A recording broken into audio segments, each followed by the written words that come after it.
An espionage RPG is enticing in concept, and given how the genre has shaken out during the past few years, it's easy to imagine one being really cool. So here comes Alpha Protocol, a game that certainly looks the part, and whose developer boasts a solid RPG pedigree. Is it a mission worth completing, or should you have a cyanide pill handy? If anyone is to blame for these events, Mr. Thornton, it is you.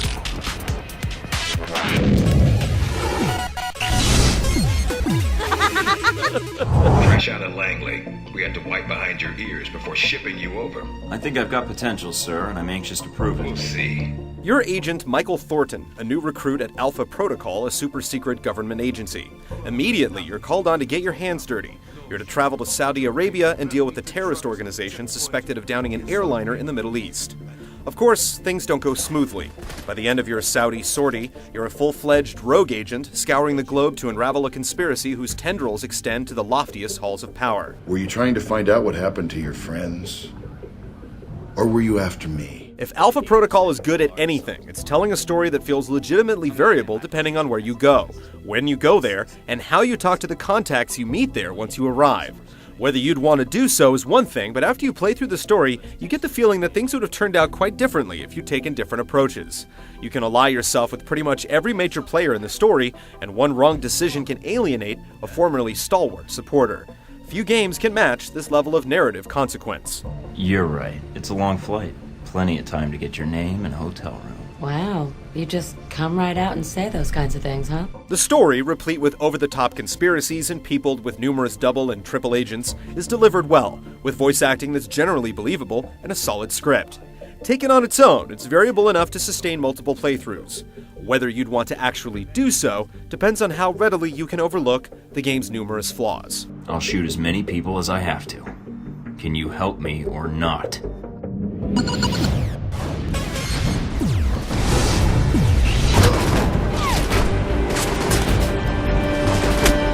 After a brief and easy to inadvertently skip training sequence at Alpha Protocol HQ, you're off to Saudi Arabia.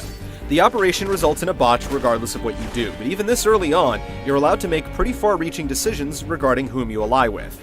This continues throughout the length of the game. Once you're done in Saudi Arabia, the game blossoms. Missions open up in Taipei, Rome, and Moscow, and you can tackle them in any order you choose. As you knock missions off your list, more become available, and before long, a complex web of characters, locations, and organizations comes into view. Alpha Protocol is great fun when you're doing the extracurricular stuff. There's a lot to do between the nitty-gritty missions, emailing with contacts, shopping for gear and intel on the black market, or conducting meet and greets with various persons of interest. Most importantly, it all feels like it matters. If you're thorough about purchasing intel, you'll get a leg up on the opposition during a mission, with, say, a map detailing an ideal stealth route. Staying on top of your email, among other things, allows you to nurture relationships with your contacts, the results of which are often quite tangible when it comes to in-game benefits. Not to mention there's lots of money to be made from blackmailing corporate officers when you find incriminating emails out in the field. Oh, it's all wrapped up, but there's a few things you didn't tell me. The process of conversation is a tense game unto itself, one that rewards gut instinct. Rather than pick a line of dialogue from a list of choices, you typically choose the tone of your reply, either suave, aggressive, or professional, and there's a limited amount of time to make your choice.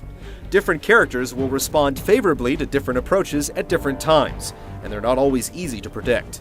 Given the real consequences to your relationships, the conversation system is responsible for some of the game's tensest moments. Tell me where the Halbech missiles are, or I add you to the body count. The actual missions themselves are the game's weakest link.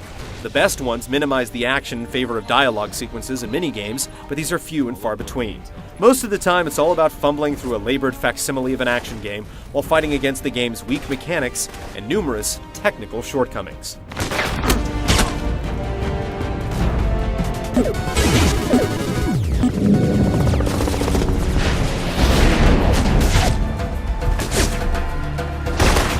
As interesting as the talking and snooping portions may be, Alpha Protocol doesn't do too well when it comes to shooting and sneaking. It falls into the classic shooter RPG trap wherein a perfectly lined headshot can miss because the imaginary dice say so.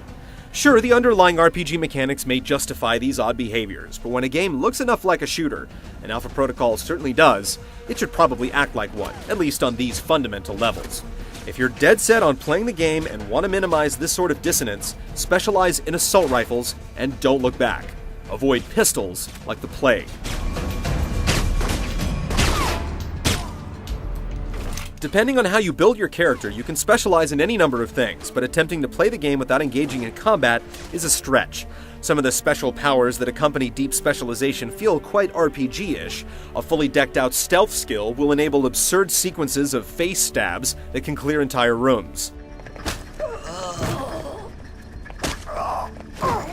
Others are more toned down, offering, for example, auxiliary boosts on the super pervasive hacking and lockpicking minigames. At best, you'll merely become accustomed to Alpha Protocol's shortcomings, and they are numerous. The AI is bad, the boss fights are worse, and puzzling omissions like the lack of an on-screen mini-map make an already struggling gameplay experience that much worse.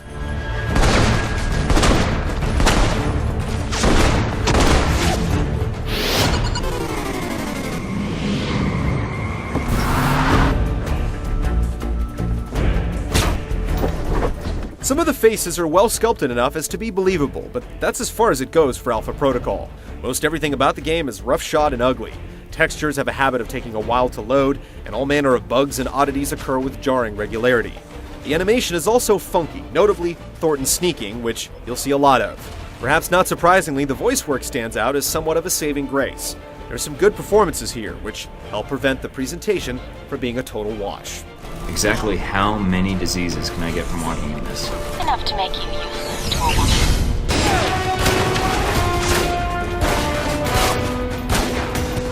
The days when you could forgive RPGs of being deficient when it comes to gameplay are long past. Alpha Protocol's minute-to-minute action should have been on par with the traditional RPG stuff, but it's nowhere near close.